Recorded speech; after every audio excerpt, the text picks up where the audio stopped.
One of the things Brandon Sanderson teaches in his university course to his pupil, aspiring writers usually, is that don't even try to publish a novel before you wrote at least 3 to 4 books. That's very controversial, right? Like, you wrote a novel, you poured your heart into it, you edited it, you worked on it for months to years to maybe decades, and you really want to publish it right now.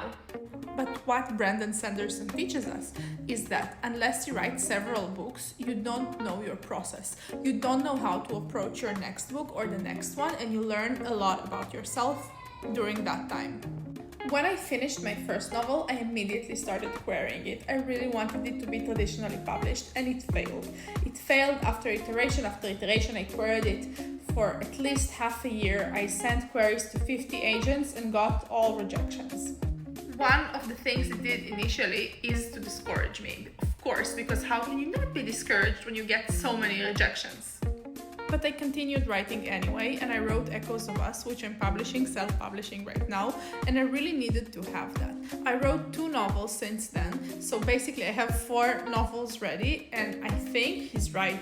And I couldn't even see it. I understand my process much better, and I can listen to myself more than I do to other writers on this app who are giving me tips, which is funny because it's all started with a tip a writer told.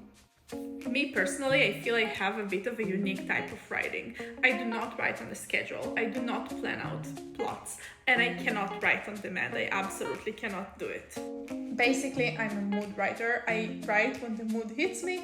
I know the plots, I know the books, I know the characters beforehand. A lot of people ask me like, oh, do you know what's going to happen here and here? But of course I know, I do. The stories just come to me. The characters just come to me. I remember during my first book, when I've written it, I had this whole scene planned out in my head that I really wanted to push in. I wrote it out, I edited it, and then I look at it and I'm like, no, my main character will not do that. This is not how she will behave. I know her, and this is not her. And I had to revise this whole scene, delete it, and delete everything that had to do with it afterwards, because I just knew that she will never do it. My MC would never do that.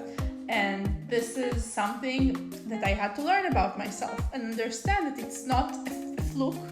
It's something that is consistent throughout my way of writing, and I have other tricks and other things I can do to motivate myself to write, to close plot holes. I just understand the process much better. So what I'm saying is, I definitely will not tell you do not, try to publish your first book, but don't be discouraged if things that you see out there do not necessarily work for you. It's okay to be unique.